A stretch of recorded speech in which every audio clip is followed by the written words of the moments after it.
Hey, this is a Hakawati production. Hey, welcome to the Men's Room. Before we get started, I'd like to ask you to show your support by subscribing to the podcast.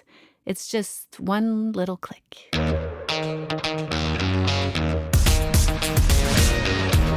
Our guest today is Marc Hatem.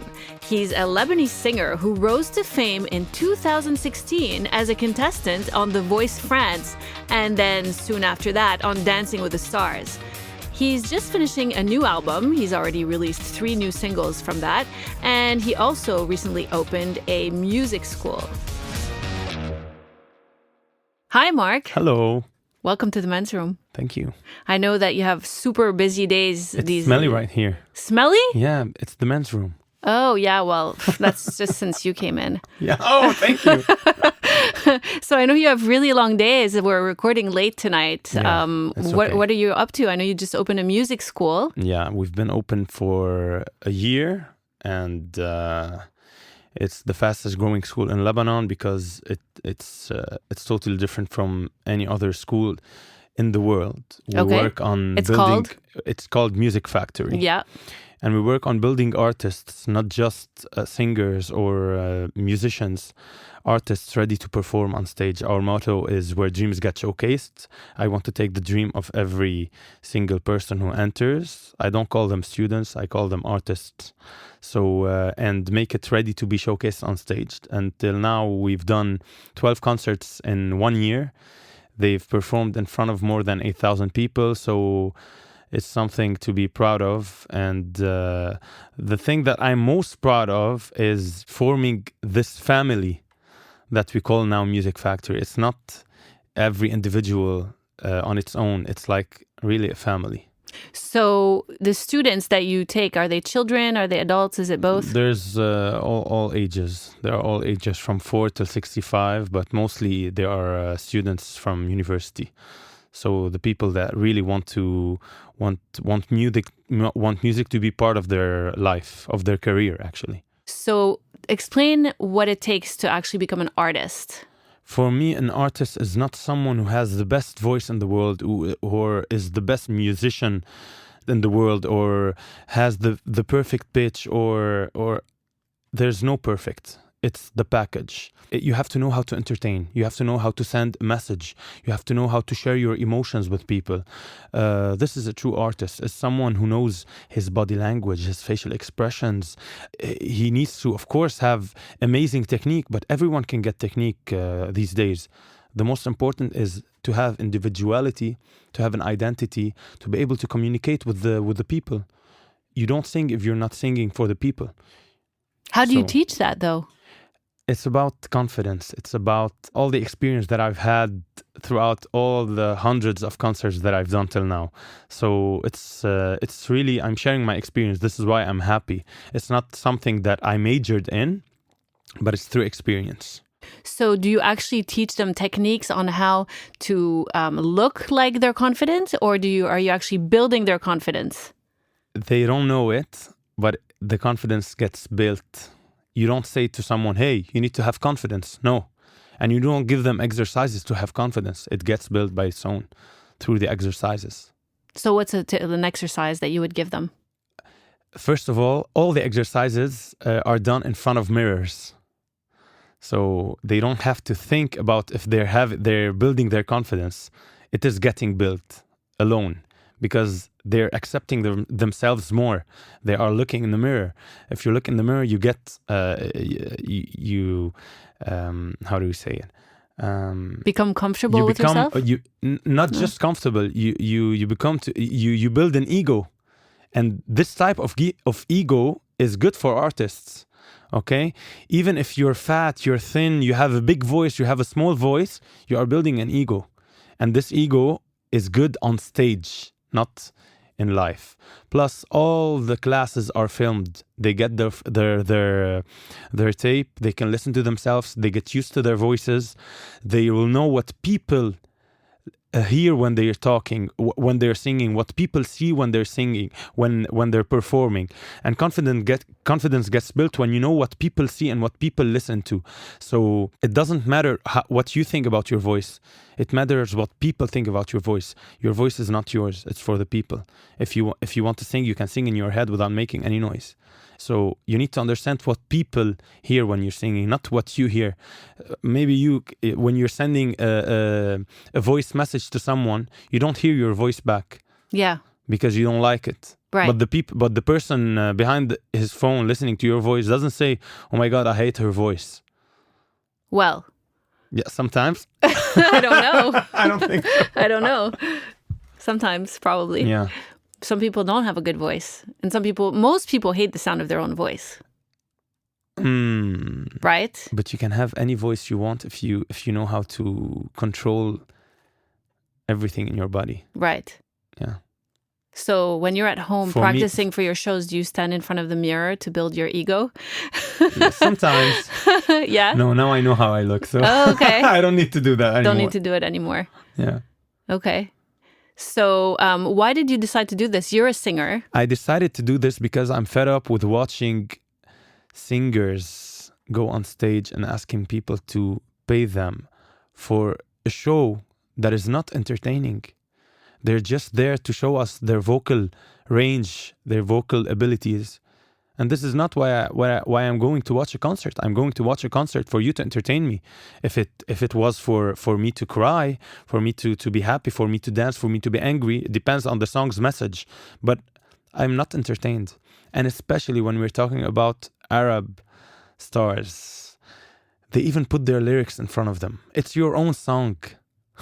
Yeah. And you don't even memorize your lyrics. This is So is it like something kind of that you can't explain in the performance that they're not reaching the audience, or is it something physical that they're not doing? The problem with the Arab stars is that the audience doesn't know that this is not enough.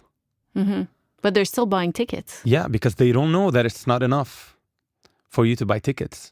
Because they need to compare themselves to real artists, real international artists, and then they will see that the level is like 0 to 100. So who's a great international artist in your opinion? Who's a great international artist? Bruno Mars, Beyonce, J-Lo, Lady Gaga, Sam Smith, Shawn Mendes, Camila Cabello. There are so many. Can an Arab artist reach that level with the style of music that's produced in the Middle East? I think, yeah. They should. Because now the style is more going to pop, even in Arab, in the Arabic scene, music scene. So they're doing the same songs, but that look like the international songs. And they're copying also, so... But there's still, then there's the language barrier. Yeah. Just that for me. But you sing in English, and right? You sing in English. I sing in all languages. I don't care. But okay. I think that I express more in English. Yeah. Yeah. So you actually rose to fame when you appeared on The Voice France in 2016. Yeah. That was kind of your claim to fame at the time. Yeah. You were already a singer, but this really propelled you to, a world stage. Yeah, this is when the people knew that I existed, actually. But when I was 21, I won a world championship. So, but no one of talked karaoke, about that. Right? Yeah. Well, karaoke it was much bigger than The Voice. Was it? Because it was against 30 of the biggest countries. USA, Japan, Austria, Australia, Germany, Italy. And I was the first and I was the youngest in the competition. So this was something huge that didn't have media to back it up. Was it televised? It was televised there, but not in Lebanon. Where there? In Ireland. Oh. Yeah. Yeah. So that's the problem. Yeah. So it's the problem with the media, or the but mediatization. They didn't even give me recognition in Lebanon because they didn't call me Marc Hatem there. They called me Lebanon. I was representing my country. Yeah, like an Olympic game. Yeah. Interesting. Same thing. So then you went to The Voice, and the song that you sang that really caught the judge's attention, the blind audition, I think is what they call it, is Take Me to Church, right? Why did I choose this song? Yeah, why did you choose? Are you a sinner? No, it's something that I think was a hit at that time. Yeah, you just And like the it song. was proposed to me, and I did it. Oh, so they and proposed. I wanted to choose a song that I never sang before, for it to be a surprise for everyone. Well, it's a great song. Yeah. And you did really well with it. Thank you. And so, what do you remember from that experience? And was it everything that I'm sure you were so excited to be a part of it? Was it everything, everything that I dreamed of, it because was? They are so professional. Very, very professional. They are worried more about you than they are worried about the show. And I've seen The Voice here. Nothing to compare. How so? Nothing. The professionalism level, how they take care of your voice, how they take care of your emotions, how they take care of your surrounding. You don't go into a studio room where there's no reverb, there's no light, and audition. Mm-hmm. It's different. And I've told them throughout the years here in Lebanon that, guys, this is not the way to make someone audition under stress. They need to be super relaxed and feel like home. Mm-hmm. Yeah, so how do they do that at The Voice also. France, for example? The Voice France, they give you like three croissants. warm-ups. Sorry. 3 croissants, of course, also. Yeah. They give you like 3 warm-ups before you go to your audition, not on TV. Okay. To your audition for you to get picked to go on the show. They take care so much of you and your voice. So it's a different experience. Yeah. So, and then what happened at the end? At the end, I was disqualified, but I got the thing that I wanted. I wanted people to know that I exist. Yeah.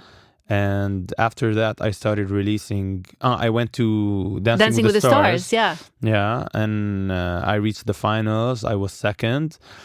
Dancing with the Stars upped my performance level by so much. Yeah. So were you because a dancer now I know before how that? to use my body. Oh, so and you this learned is something there. also that we teach that I wanted to incorporate in my school, for them to be able to perform, not to be ashamed of their moves. If a guy does a feminine move, it shouldn't be called a feminine move. It should be called I don't know, elegant move.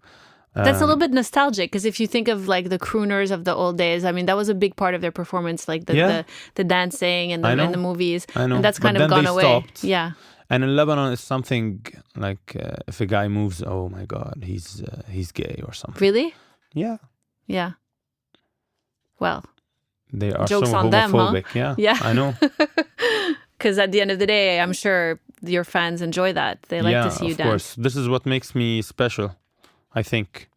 So you're preparing an album. You've released 3 singles already. 3 singles, one in French, directly after The Voice, for me to just try to keep the fans from France. What's the name of the single? It's called Inam. Ah, yes. The Soul. That's right. It's a remake, and right? It talks, I mean, is that your song? Yeah, you wrote that it's song? my song. Oh, I okay. write my songs. I do the melody. I do the music and everything. It talks about war. I don't know why I wrote this song. It's so weird. And I don't know. Maybe because you live in a country that's had a million but wars. Why would I write about war? I don't know. It's not something that hit me directly. You didn't feel it. But I wanted to feel how would I feel if I was in a real war. This is why I wrote this song. And the second one is called Never Again. It's about my life and a mix of experiences that I've lived. And the next one is called Kiss Again. And there's maybe an album called Again, because the third one has Again also. And the third one that I'm going to release has also Again in its title. Okay. So they're talking about experiences that I've had, that I've learned from, that I want people to learn from. So they're music, very personal songs. Of course. And they're very romantic songs. They are. So is this what inspires you? Is like your love life, heartbreak? Of course. The most songs in the world are inspired by heartbreaks, love life and stuff. So, because this is when the heart talks the most. Yeah. So, but when it's angry, when it's in love, when it's sad, But people always wonder when they hear an artist performing a song, a love song, whether those experiences are really theirs or if they're imagining those experiences, onto other people or from friends. I think it's a mix from everything. Yeah. It's things that you've learned from your friend's experience, experiences, and it's things that you've lived in your Right. experience. Right. So you want people to learn from these experiences so they don't do the same mistakes. This is why we write songs, to share our story, to share our emotions. And this is what, when you read the comments on YouTube of those singles you've released, I think this is what people connect with also. Yeah. Yeah. You make everybody cry, Marc. You're Not sad. Your everybody. songs are sad. They are? Yeah. There are some songs that are not sad that are coming out. Okay, good. That's good news. It means you're having a good time. Yeah. Why do you like performing so much? I love performing because I feel like I'm home more than when I'm in my bed. It's like it's something natural that I do. Really. It's the best thing in the world to be able to connect with so many people that you don't know with so little time and so fast. Yeah. They will get to know you in less than 3 minutes with a song. Okay. Yeah. But I mean, it's not a long-term relationship. You know what I mean? It's like you go home and then... It might be if they become fans. Yeah, I guess so. Yeah. So is that what it is for artists? It's almost like love relationships with their fans in a way, because you want to make them like you, and then they have to continue to see your shows and listen to your music. It's support from the fans. It's not like, hey, love me, please like me. It's like, Of course, no, it's like that you've touched them with what you're doing. And it's the best thing in the world to be someone's a role model. Yeah. Yeah. So how's your love life? It's amazing. Yeah? Yeah. Okay. That's too much information, honestly. Yeah. I'm not sure. We're going to have to censor this. Okay, please censor it. Do you have a girlfriend? No, yeah. Okay. How long have you been dating? Oof. 10, 11. No, I'm just kidding.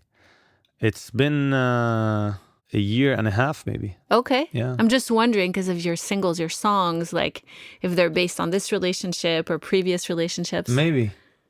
Okay. No, it's a mix of everything. It's the experience that I've lived way back, and maybe not so long ago, and now, and maybe that I can imagine later also. So. Oh no. Yeah. That's worrisome. Why? Because some of your songs are like about breakup or like never wanting to fall in love again. Yeah. Yeah. Are you a romantic guy? You have to ask the ladies. Well, you can tell. Yeah. You are? Like, what's a romantic I'm Cancer, thing? so I'm romantic. Okay, if you I believe guess. in that kind of thing. This is a question that I've gotten from some of your fans. Okay. They want to know when and how you got your eyebrow piercing. When I got it, when I was working on my diploma, architectural diploma that I never used in my life. I was fed up with working, so I just took 5-minute breaks. I needed something new in my life, and I just got it pierced, and it doesn't hurt, and I encourage everyone to do it. Do you encourage everyone to get an eyebrow piercing? With a tattoo on their eyebrow. Oh, you have a Marc tattoo Hatem. there? No, I want them to do a tattoo with my name on it. I'm just kidding. No, that's a great idea. Yeah. Yeah. Marc Hatem's eyebrow piercing, exactly. Yeah, it's going to be like a thing. Yeah, it should. Do you have any... I've been working on this, but it's not working. It's not working. I think music school is a better idea. Yeah. Do you have any other piercings or tattoos? This one, it's fresh. What is that? A piercing? Yeah. Oh, you got your ear pierced? Ear piercing. Nice. It's 2 weeks old. Very nice. Yeah, but I don't have tattoos yet. Yeah. Most artists, especially in the West, have a lot of tattoos. Yeah. Why? I don't know. Why do you think? I need to ask them. Yeah. Do you have the urge to get tattoos? Not the urge, but I would love to get tattoos. But I know that I have to make a very good choice of the thing that I'm going to draw. Mm-hmm. Is that the reason you haven't? Yeah, maybe. Because I get tired of stuff very fast. Super fast. You could put it like on your back so you don't have to look at it. No, I want to see it. Okay. Yeah. So what's next? What are you working on? What am I working on? I'm working on just the album now. When is it going to be released? I'm releasing every song on its own. And how do you release them? When you say release, do you release them on YouTube? Do you release them only on... All social media platforms, all radios and stuff. So, but I didn't release a song since a year now because I was working on the school. But now that I have more time, I'm gonna keep on releasing them. We're preparing shows for the concerts to come. I do like 60 to 70 concerts per year. Wow. Yeah. When you say concerts, what kind of concerts? It's between private events, weddings, real concerts, festivals. We keep on working with those, and maybe a project with the acting. Okay. Yeah. Busy guy. Thank God. Especially in these times. Well, thanks so much for coming in. It's a pleasure to see you. It was my pleasure. Thank you. Best of luck with everything. You're actually, you're the real deal. I've heard you sing, and you're a hard worker. And thank you so much. You're a good role model. I hope this is what I'm working on, and I live a very very healthy lifestyle. No alcohol, no smoking, no anything, because I really want to be the role model of all the teenagers, and I'm being able to do this with my students. I don't know if I'm doing this indirectly with all my fans, but I hope so. Well, I'm sure you are. Thank you. That's all for now. Thanks for listening to this episode of The Men's Room. Check us out on hakawadi.com and all the other platforms where you find podcasts. And don't forget to subscribe. We also love connecting with you on social media. You can find us on @themensroom.show on Instagram.